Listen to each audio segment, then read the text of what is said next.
Hey guys, I'm going to go ahead and try to put one of these swing lever bushing kits in the bus.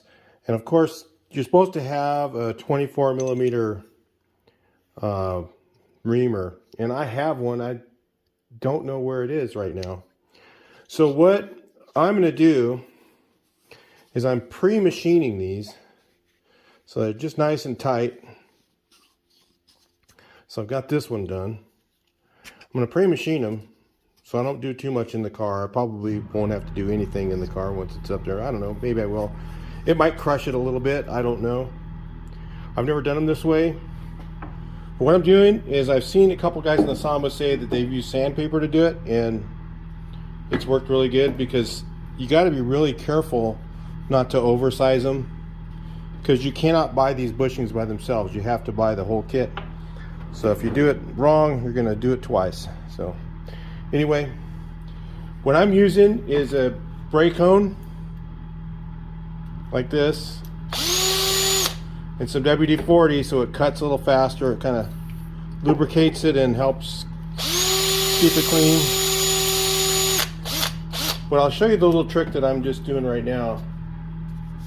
Took some emery cloth, and this is heavier grit because I don't have the heavier grit stones for this. I do for my bigger one, but not for this one. So the heaviest grit, or the heaviest grit I have, is like 150. The guys were saying 120 on the Samba, and they don't do this, but I thought, well, this would be easier. Put it on this thing because it's, because normally you would put on a heavier stone if you had them, but I don't. So I just put that in there. Same thing. Throw a little bit of this in there so it kind of keeps it from gumming up the sandpaper. And you'll see it goes one way, it'll start spinning, and then I just turn it backwards. And then it cuts it a lot faster. You don't want to cut it too fast. What I'm going to do is I'm going to stop and check it a few times. And I know when I put this in place, it's actually going to shrink a little tiny bit. So that's why they have us do this way. But I want to have them pre-machined so I'm not doing all this work up in the car.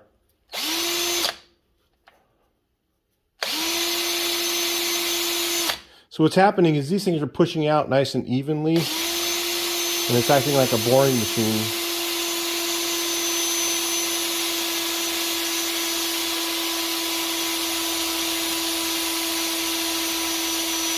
It takes a lot of cutting to get this thing open enough to go to the proper 24 millimeter. Then I just stop and check it. See, I still haven't got close to it yet. It's kind of close. You can actually get it. When you first do it, you can't get it in there at all. So anyway, I just repeat the process and just keep doing it little by little. Oh, nice. These things are pretty hardened steel. You're not going to hurt it. But anyway, I'm going to go ahead and keep doing that until it fits really nice and snug the way this one feels.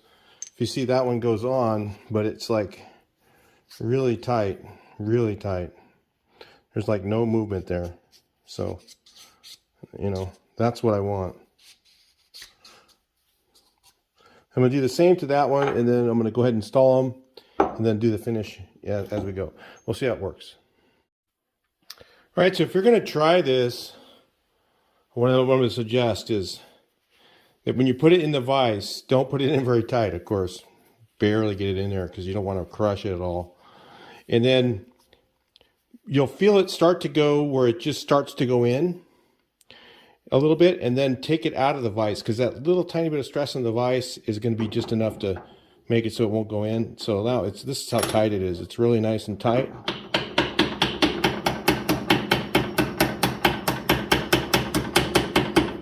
Want it really tight. No play in my steering. The grease will do the rest, and as you use it, it'll be fine. As long as it fits in the hole.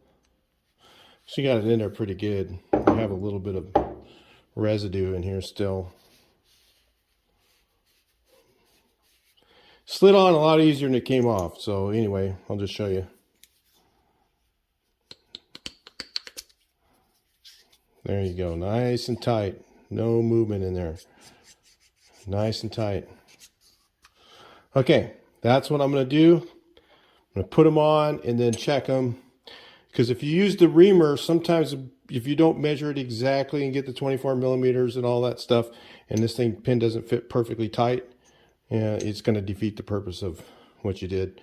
So anyway, I'm going to go with a couple of guys in the sawmill said they used either a brake cone. One guy said he used sandpaper, and I thought, well, what if I used both? Might be easier. Okay, let's go put it in and see. I just bent that little tab up. Use my wobbly extension and this to pull that out.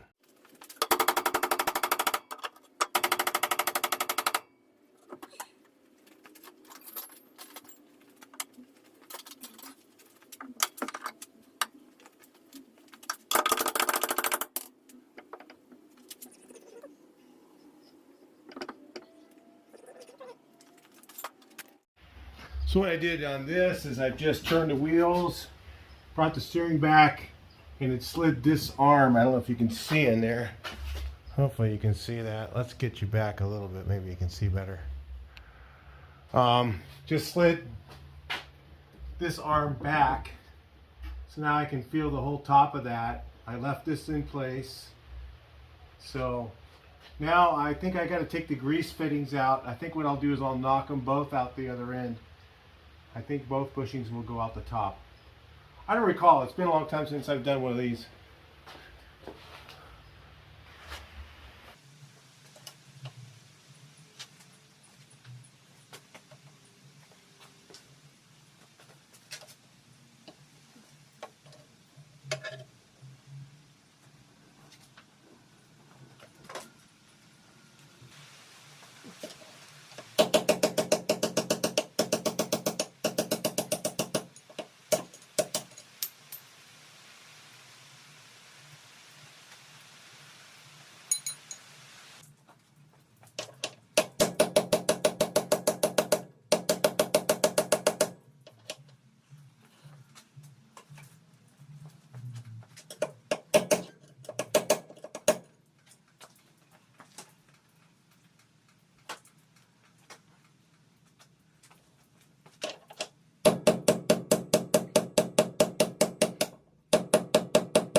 One thing I learned about being a mechanic many years ago, always have a big hammer to do front end work. Bigger hammer always works better. All right, I don't want to walk out in the rain right now and get the right tool. Let's see if this works. Socket turn backwards to get started. I don't know if it's gonna.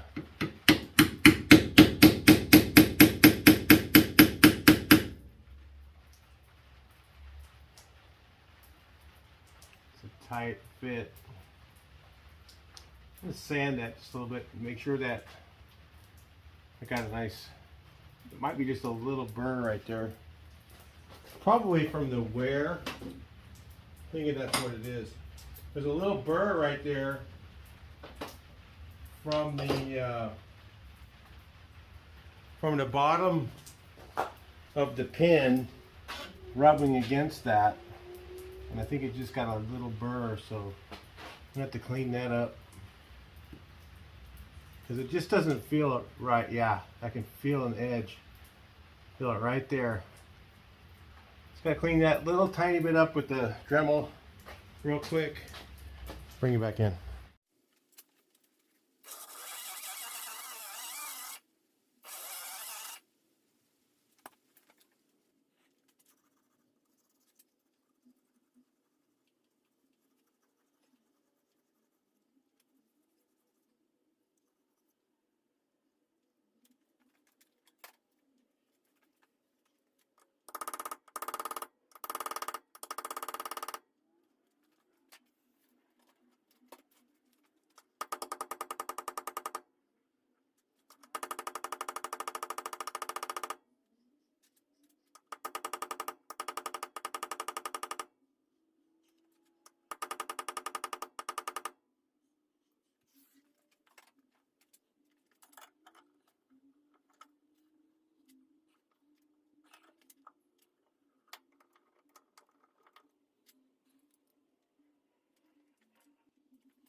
All right, so a couple things I wanted to share with you guys on this repair is the original ones have a grease groove that just goes in this direction here. If you can get you, it goes around this way. Okay, and the new one has a grease groove that spirals around like that. And so what that does is that eliminates you from having to drill the top one and put the grease, you know, put a hole in it, because the original one had a little hole for the grease to go in for the top one, and then the bottom one didn't even line up with the hole. But anyway, so all you need to do now is put one of these back in the middle. The top one's no longer used, so if you're wondering about that, that's how I'm doing it, because there's no sense. I mean, if the grease can find its way from here and spiral its way down and spiral its way up, there's really no need for two grease fittings on there. So I'm going to go ahead and put that one back in. And I checked the pin, so it's just a hair too tight. Just a hair, which is where I want it to be. Now I'm just going to go ahead and use my brake hone and clean it up just a little bit more. Slowly open it so that I can get that thing to fit in there really nice and tight.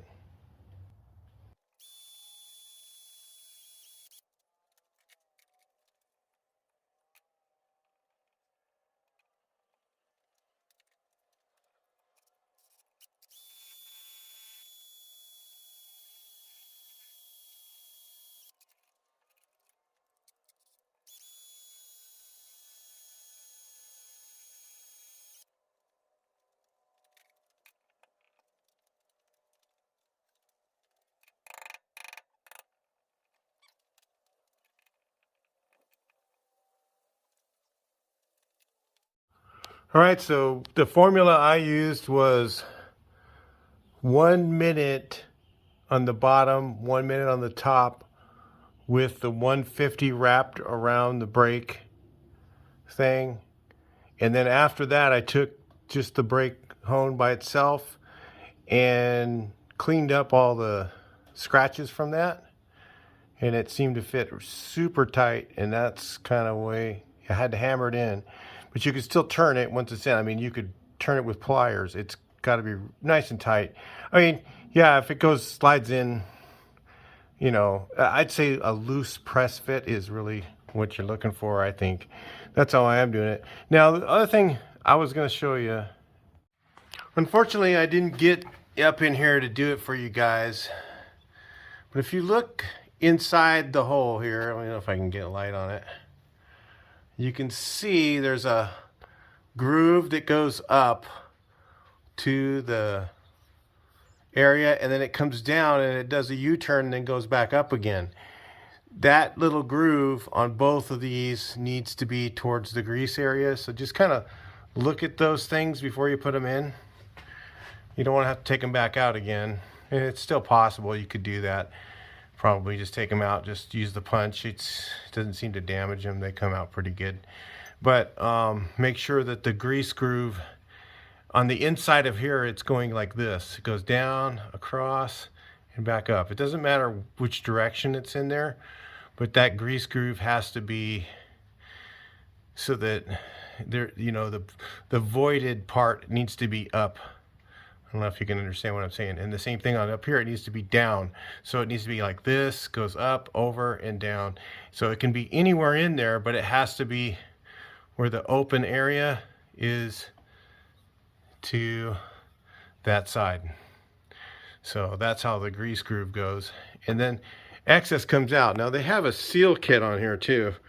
I'm not going to use it because I think that's just going to be a pain in the butt, because they didn't originally have it on this year. So I don't know, you know, that's up to you on that if you want to try and fight this thing. Because I have a feeling trying to get this thing on there with the neoprene seal is going to be super hard to do.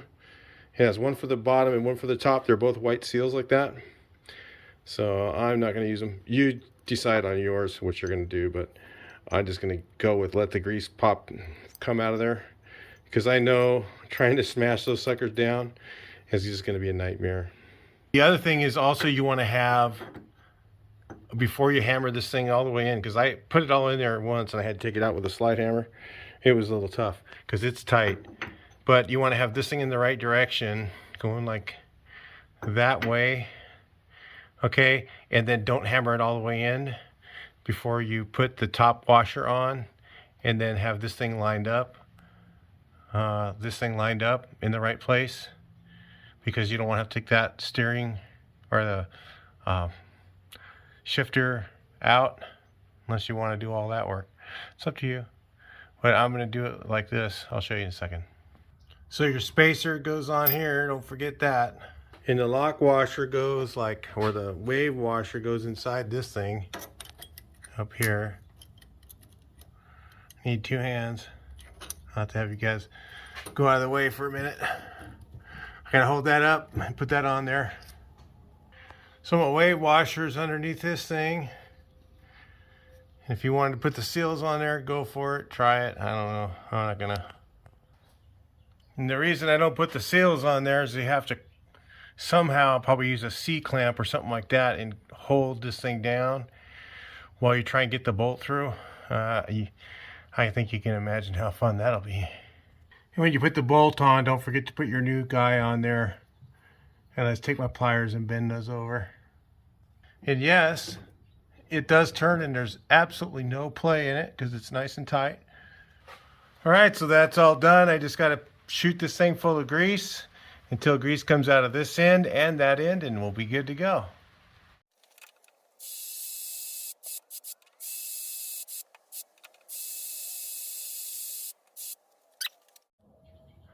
All right, guys, well, that's about it for this piece.